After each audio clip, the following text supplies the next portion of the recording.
Bom dia! Olha, hoje é mesmo bom dia, não é boa noite, com um tempo absolutamente fantástico e com o mar ali ao fundo. Esta é a Cor do Dinheiro de dia 30 de junho do ano da graça de 2022. Antes de irmos ao programa de hoje, que já percebeu que o programa de hoje vai ser todo à volta dos 3 aeroportos que Lisboa vai ter. Desculpe, isto é uma risota que vocês já estão a antecipar aquilo que é a análise. 3 aeroportos. Mas enfim, antes de irmos ao programa de hoje, quero só lembrar que, primeiro, que este canal tem uma parceria com a Prozis. Eu vou repetir, de que muito se orgulha, e eu dou-lhe a minha palavra de honra que a Prozis nunca me pediu para dizer isto, ok? Tem uma parceria com a Prozis e que o que significa que você, quando for ao site fazer compras, na saída escreve lá Camilo e tem um desconto de 10%, fora as promoções que nós semanalmente divulgamos aqui. Bom, também antes de irmos ao programa de hoje, quero só lembrar que hoje estou aqui na Madeira, no Funchal, vamos fazer o Fórum PME Global, a edição de Funchal, uma parceria entre a Cor do Dinheiro e a seguradora AGAs. Como eu pus aí ontem um link, quem quiser participar hoje, a gente já tem uma previsão de haver 250 pessoas entre empresas e pessoas na sala. Quem quiser inscreva a saída de manhã, que é para a gente saber se aumenta a sala ou não, ok?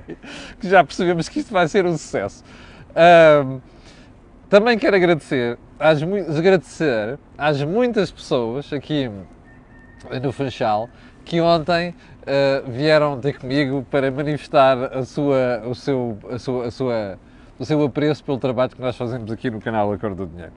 É sempre bom receber feedback das pessoas. Então agora sim, vamos à edição de hoje da Cor do Dinheiro. E vamos começar, como sempre, pelo período antes da ordem do dia, para falar da OPEP. OPEP, como sabe, é uma sigla que significa países que produzem e exportam petróleo, essencialmente países do Médio Oriente, mas também ali da África e da América Latina, e que hoje se vão reunir para decidir se aumentam em 648 mil barris a produção diária de crudo. O objetivo, já percebeu, é segurar os preços, que eles têm estado muito elevados e, em alguns casos, dispararam mesmo, sobretudo depois de começar a guerra na Ucrânia. Bom, é provável que acabem por decidir alguma coisa. A questão agora aqui não é tanto isto, é o que é que vai suceder com o preço do petróleo, tendo em conta estas últimas notícias que têm aparecido de pôr um price cap naquilo que é o petróleo exportado pela Rússia. Como já te expliquei aqui, isto vai depender muito da adesão de comprador, nomeadamente há dois que fazem má figura nisto tudo de forma sistemática, que se chamam Índia e China. Aguardemos pela decisão de hoje, sendo certo que mais 650 mil barris por dia fazem diferença naquilo que é a estabilização dos preços. Ponto seguinte. A Cimeira de Bancos Centrais em Sintra, aquilo é o BCE essencialmente, mas teve lá o Sr. Jerome Powell, como sabe, é o presidente do Fed, que é o Banco Central Americano. E ontem houve uma declaração surpreendente. Aliás, está muito bem espelhada em alguns jornais, mas particularmente, talvez o mais feliz, em minha opinião, seja o Financial Times, como sabe, é uma das bíblias do mundo financeiro, e que tem aqui em manchete, do seu lado esquerdo, suponho eu, Central Bank Chiefs declare end to era of low inflation. Os responsáveis dos bancos centrais declaram fim à era de baixa inflação. Eu não estou a perceber. Então, os bancos centrais estão a demitir-se da sua função de controlar a inflação. Este Sr. Powell devia pensar duas vezes. Ele teve um senhor que o antecedeu no cargo há quase já 40 anos, chamado Paul Volcker, que herdou inflações de 2 dígitos nos Estados Unidos. E o Sr. Reagan era já presidente e ele embarcou numa subida sistemática de taxas de juros, levou a economia americana à recessão, mas conseguiu pôr a inflação sob controle. Então, mas que conversa é esta de que a era da baixa inflação chegou ao fim? Dá a sensação que estes senhores não são banqueiros centrais. Mas pior do que isto, repare, estes senhores há pouco tempo diziam que não havia um problema com a inflação, tanto de um lado como do outro do oceano. E disseram até que era expectável que os preços baixos se mantivessem durante muito tempo. Bom, os bancos centrais são, por definição, instituições que têm que ter uma política estrutural. São, por definição, instituições que têm que olhar para o longo prazo. Ora, estas oscilações, hoje é preto, amanhã é branco, hoje é vermelho, amanhã é verde, protagonizados por instituições que deviam ter esta preocupação de longo prazo e de credibilidade, é deplorável. Isto passa para o cidadão deste lado, para consumidores, empresas, famílias, o que você quiser, uma mensagem errada, que é: estes gajos não sabem o que estão a fazer. Estes tipos estão completamente à nora. E até nós, que somos habituados a lidar com esta gente e com esta linguagem, começamos a duvidar seriamente que eles estejam bons do seu juízo. Não é só a senhora Lagarde, é mesmo o senhor Paulo. Bom, aguardemos. Ponto seguinte, o BCE e a ferramenta antifragmentação. Eu não vou deixar cair isto nas análises da cor do dinheiro e vou-lhe explicar porquê. Porque isto pode correr bem, mas pode correr muito mal. Ontem o BCE, a senhora Lagarde, veio dar a entender que esta ferramenta vai ser discutida ainda durante o mês de julho. Aleluia, praise the Lord. Ela foi anunciada há algumas semanas. E repare, os mercados acalmaram. Mas os mercados não acalmaram para sempre. E a calma dos mercados a médio e longo prazo vai depender sempre da credibilidade do instrumento. Ora, dizer assim, nós não vamos permitir que o spread entre taxas de juros de Itália, ou dos países mais endividados, e da Alemanha, seja ultrapassado, porque isto põe em causa o euro. Tudo isto é muito bonito, mas primeiro, qual é o valor? O BCE deve divulgar isso? Não. Faz parte do segredo da política monetária. Mas isto não vai funcionar se não for acompanhado de outra coisa, que já falámos aqui várias vezes e vou voltar a repetir, que é um programa sério de regularização orçamental nestes países. Isto é, esta gente tem que ter juízo e ter uma política orçamental séria para baixar a dívida. Portugal, Itália e Grécia são dos mais endividados do mundo neste momento. Portugal tem a terceira dívida maior da União Europeia, da zona euro, aliás, da União Europeia. Portanto, se estes países não fizerem um programa orçamental acompanhado pelo BCE e pela Comissão, com a paternidade da Comissão, cujos resultados são avaliados de 6 em 6 meses, eu garanto-lhe uma coisa, o BCE vai ficar em palpos de aranha para segurar as taxas de juros na zona euro nos próximos tempos. Já agora, eu duvido seriamente que tudo isto, que é necessidade de subir rapidamente taxas nos Estados Unidos, o Sr. Paulo dizia ontem, a economia americana está preparada para esta subida de juros. A questão é qual é a dimensão da subida e qual é a frequência com que se vai subir. Eu acho que não está. E acho que pode correr mal e suspeito que este cenário de inflação é cada vez mais provável nos Estados Unidos, mas também na Europa. Último ponto do período de ordem do dia, a deriva controlista em Espanha. O governo espanhol envolveu-se num controle por uma empresa chamada Indra, cotada em bolsa. Estou espantado como é que a CMVM espanhola ainda não deu um pontapé no baixo ventre do Sr. Sánchez. O Sr. Sánchez andou a chatear de tal maneira o juiz ao presidente do INE espanhol que ele se demitiu. Já percebeu? Hoje, ponto seguinte é, a inflação em Espanha chegou aos 10,2%. Hoje vai-se saber a inflação em Portugal. 10,2%. Sabe qual é a manchete de um dos jornais espanhóis? Acho que é do El País. Claro, é socialista. A concorrência vai investigar, a ver o que é a subida dos preços. What the fuck? Percebe? Estes socialistas não têm juízo. Então a inflação tem alguma coisa a ver com as empresas estarem a fazer disparar aquilo que são os preços? Mas esta gente é doida, percebe? O espanhol é maluco. O Sánchez e aquela gentalha toda que o rodeia, aquilo é gente doida, tal como esta gente em Portugal. Repare no paralelismo entre os dois países. O Costa, mais o Duarte Cordeiro, há umas semanas a tirarem-se para as petrolíferas. Esta gente não tem vergonha, percebe? Isto é socialismo no seu pior nível. À espanhola e à portuguesa. Vão, como dizia o outro, não posso dizer aqui, vão-se lixar. A Cimeira da NATO está a confirmar uma coisa. O mundo mudou, havemos de voltar a isto no outro dia, provavelmente amanhã. Mudou, mas mudou militarmente não só, mudou economicamente. Fique com esta, havemos de voltar ao assunto. Já falei de Espanha, já lhe antecipei o que vai acontecer hoje com a divulgação dos dados da inflação em Portugal e agora vamos guardar uma boa parte do tempo para falar do aeroporto. Então é assim. Primeiro era um aeroporto no Montijo. Portela mais Portela mais Montijo. Base aérea, remodela-se o aeroporto investe lá 600 milhões de euros e isto dá para resolver o problema dos aeroportos, do transporte aéreo na zona de Lisboa nos próximos 10 anos ou 15 anos, não sei das quantas. Já durante a pandemia, o Governo deixou esta conversa de uma série de gente que era agora não é preciso preocupar-nos com isto, porque agora a quebra do turismo vai demorar uns anos até recuperar, a malta tem tempo de pôr tudo isto em perspectiva. Bastaram escassos 6 meses de recuperação económica para a malta que não viajava, aliás, a Madeira é um bom exemplo aqui, está cheíssimo de turistas, os preços estão skyrocketing, como se costuma dizer, não é? E vai acontecer este verão também em Portugal. E de repente, ó tio, neste momento o tráfego já é superior a 2019, a Portela está a arrebentar pelas costuras só um pormenor. Porquê é que aquela malta ainda tem figo maduro? Eu há dias estava a fazer umas contas com a malta que percebe disto, mas com mapas. Sabe qual é a área que ocupa Figo Maduro, que é aquela zona reservada para os militares? 12 hectares. Ouviu bem? 12 hectares. Desculpe lá, tenho por aqui o chapelinho assim a proteger a carita deste lado. 12 hectares. Então, mas o que é que está a fazer aquele espaço ainda de Figo Maduro? Já estamos a pensar em mais obras, não sei quantos. Figo Maduro dava para descongestionar aquela questão do parqueamento de aviões, mais até serviços.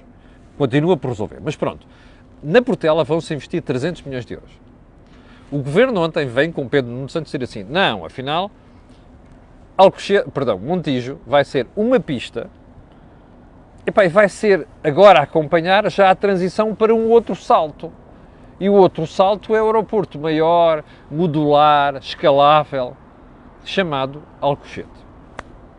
Repare uma coisa. Se você é espectador da Cor do Dinheiro, sabe que sempre dissemos aqui que a solução ideal era Alcochete. E é. É agora. Era há 3 anos, era há 5 e era há 10. Não é? Porque longe o margem sul jamais, não é? Como dizia o Mário Lino. Bem, a questão é esta. Porquê é que nós passamos a vida a inventar coisas? Hoje é uma coisa, amanhã é outra, há 5 anos foi, não, a solução é Montijo, não temos tempo para ir, nem dinheiro para ir ao Alcochete. A Alcochete tem uma vantagem sobre o dinheiro, que é não ser feito todo de uma vez e a correr. E ser escalável, ser modulável, não é? É ser por fases. Devia ter-se feito isto. Se tivéssemos tomado essa decisão há 10 anos, ou há 8 anos, se quiser, daqui a 2, 3 tínhamos já começado o novo aeroporto a funcionar. Agora o que é que estamos aqui? Não pode ser. Afinal, Montijo vai ser uma pista, com aqueles problemas todos ambientais que aquela brincadeira tem, que ainda estão para resolver, afinal já não é uma empresa espanhola, é o Instituto Superior Técnico que vai fazer aquilo. Aliás, não sei se é o técnico, se é o Laboratório Nacional de Engenharia Civil, já não me lembro, acho que é o técnico. Bom, eu espero que o técnico não se embrulhe ali em matérias de descredibilização, no meio daquele processo todo. O que é que isto cheira? A manipulação política. Bom, e agora vamos lá analisar a situação. Primeiro, isto não é forma de fazer política de obras públicas em Portugal, ok? Que é, uma coisa é hoje, repara, há escassos meses o Ministro dizia que a solução era o Montijo. De repente deixou de ser. Bem, quando ontem, na entrevista à RTP, aliás, muito bem conduzida pelo João Adelino Faria, e ali a questionar o Ministro sobre coisas chatas, olha, já falou com a oposição? Não. O Dr. Luís Montenegro há dias dizia que não sei quantos, a vontade do Primeiro-Ministro de querer um acordo entre PST e PS na questão do aeroporto e infraestruturas, TGV, não sei das quantas, que ele disse que era uma incompetência e isto foi insultuoso. Quer dizer, se em política começamos a dizer que um insulta o outro quando chama incompetente ou quando diz que é incompetência, bom dia teu Pedro, vou ali e já venho. Isto é uma desculpa de Pedro Nuno Santos. Pedro Nuno Santos decidiu não falar com a oposição. Como vamos ver a seguir, também decidiu não falar com o Sr. Presidente da República. Bom, está a ver o que é que isto representa de imagem do país? Que é, qualquer gajo chega ali, eu quero, eu posso e eu mando. Não se fazem políticas estruturais em Portugal assim. Até porque, imagino, por algum azar cai o governo, agora aparece outro e diz o quê? Já não é assim? Não pode ser. Segunda questão.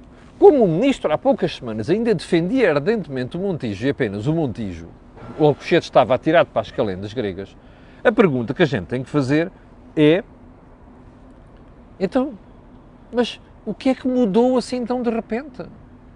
Vão-me dizer, você não sabe, o governo já estava a analisar aquilo, o ministro já queria não sei quantos. Bom, eu vou-me eximir de reproduzir aqui conversas pessoais que eu tive com o Pedro Nuno Santos sobre esta matéria. E não há muito tempo.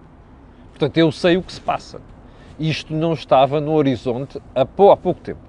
Portanto, a pergunta mesmo é esta. Porquê é que de um momento para o outro se decide fazer tudo isto? Repare, são 6 mil milhões ao todo. Já agora só uma coisa, Alcochete não vai custar 6 mil milhões. Vai custar mais do que isso. E eu acho bem que se faça Alcochete. Agora, o que não acho bem é, agora vamos estourar 600 milhões no Montijo. Há 6 anos, quando se tomou a decisão, era aquela a solução. Há poucos meses era aquela a solução e agora deixa de ser. É transitória. Portanto, vão para ali torrar 600 milhões de euros. Mais 300 milhões na Portela, sem mexer em Figo Maduro. E depois temos mais 6 mil milhões na história de Alcochete. Bom, isto deve ser um país riquíssimo. E a desculpa do Pedro Nuno Santos ontem era, como é que ele dizia? Desculpa lá, deixa-me lá citar. Já chega. O país está há anos a discutir o novo aeroporto, é verdade. Mas uma coisa é o país estar a discutir o novo aeroporto e mais nada. Agora, o que não pode acontecer é o Governo tomar decisões tão erráticas há tão pouco tempo. Ainda para mais, sabendo que, além de não ter falado com a oposição, não ter falado no assunto no Parlamento com ninguém, não ter andado a ouvir isto com ambientalistas, nem com as câmaras locais, as câmaras foram apanhadas de surpresa, percebe? Em cima disto tudo, ainda tem outro pormenor, que foi o Sr. Presidente da República não foi tido nem achado nesta brincadeira. Você dirá, mas o Presidente não tem de ser... Tem. Até porque estes espaços depois têm que ser promulgados por alguém. Repare neste pormenor, ontem o Marcelo, apanhado a saída de uma reunião, aquilo que eu sei, e depois realçou, diz o Presidente, soube agora, é aquilo que saiu na comunicação social. Desculpem, isto é uma falta de respeito, uma falta de sentido institucional a toda a prova. E você dirá, é os custos da maioria absoluta. Eu acho que não é só isso, percebe? A pergunta que tem de ficar no ar é esta: o que é que levou o Governo, em tão poucas semanas, a mudar todo este cenário? O que é que levou Pedro Nuno Santos a vir dizer agora o que não dizia, ou exatamente o contrário do que dizia há poucas semanas? Percebe? Alguma coisa se passou aqui. Eu acho que é coisas de médio prazo, acho que são outras, e acho que as autoridades... Il mio naso é bom que estejam muito atentas ao que se vai fazer, que é para nós não ficarmos todos aqui com dúvidas. Mas agora mais uma coisa. Se calhar, repare, o Governo é só disparates nas últimas semanas. Não há uma única medida estrutural. É o caos na saúde e nas urgências. Já inventaram a história dos salários subirem 20%, ok? Ainda ontem lhe expliquei aqui porque é que não ia acontecer e a incoerência do Primeiro-Ministro. Depois inventaram a semana de 4 dias. Agora inventa-se aeroporto. Sabe uma coisa? Dá-me a sensação que alguém foi apressar alguma conversa sobre aeroportos para desviar as atenções do país do verdadeiro problema. Ou dos verdadeiros problemas que o país enfrenta. E vou-lhe dizer mais. Você não se deixe trair por isto. Eu estou aqui a falar do assunto que é precisamente para lhe mostrar as incoerências e os disparates disto tudo, mas quero chamar-lhe a atenção para uma coisa. Está a ver, você não vê, estão ali umas nuvens negras no horizonte. Eu também não lhe posso mostrar que à minha frente está aqui o Savoy Palace. Mas ali em cima no horizonte estão nuvens negras. Ali é o nascente, não sei se está muita nuvem, não há. Mas ali em cima há nuvens negras. Nós temos pela frente uma porrada de nuvens negras. Por causa do problema da guerra, por causa da União Europeia, por causa da inflação, por causa do déficit orçamental e por causa da dívida. E vamos passar mal nos próximos tempos. Você pode ter a certeza. Vem aí, eu ontem expliquei isto, parece que a Comissão Social Portuguesa anda a dormir. Ok? Vem aí um plano de troika. Mas não é para nós, é para os países do Sul. Porque eu não acredito que os países da União Europeia vão deixar, a zona euro, os mais ricos, vão deixar que o BCE continue a fazer fretes a estes governos sem termos um programa orçamental. Vai haver um mini programa de troika. Okay? Para a política orçamental. Que o governo se vai esforçar por desmontar. Esteja atento. Porque são estes problemas que, em minha opinião, que estão a levar também a esta decisão de repentinamente mudarmos aqui de agulhas e virmos contar histórias ao país, percebe? Pode ter a certeza. Bom, além de outras coisas que, se calhar, a gente não consegue falar aqui, até porque não se conseguem provar. Bom, uma coisa é certa. Isto é para prestarmos atenção nos próximos tempos, que além da pipa de massa que se vai gastar aqui, nós temos outros desafios pela frente. Só mais uma coisa, eu ontem tenho andado a abusar do tempo, ainda tinha aqui ontem um pormenor, se calhar vou deixar para amanhã, que é, o Primeiro-Ministro foi confrontado ontem com uma questão que eu já confrontei aqui, já falei aqui várias vezes, que é, quando é que nós vamos passar a nossa despesa em despesa militar, para 2% do PIB? Você não sabe, pois não? O Primeiro-Ministro disse ontem que não sabia. Fete lá a liaison. Eu vou deixar isto para amanhã, ok? Chegámos ao final do programa de hoje, quero agradecer às 6.900 pessoas, acho que estavam em direto ainda agora, que estão em direto. Quero pedir a estas pessoas e outras que vão ver o programa aquilo que peço sempre, que é colocarem um gosto, fazerem partilha nas redes sociais. Também sabe porquê. Aquilo que houve aqui não houve em mais lado nenhum. Eu hoje à noite devo voltar para Lisboa, de maneira que amanhã o programa às 8 da manhã já será feito a partir de Lisboa. Quero desejar-lhe um grande dia e dizer que amanhã você contará comigo aqui para a análise de economia e política nacionais às 8 da manhã. Fique bem e divirta-se. Até amanhã às 8.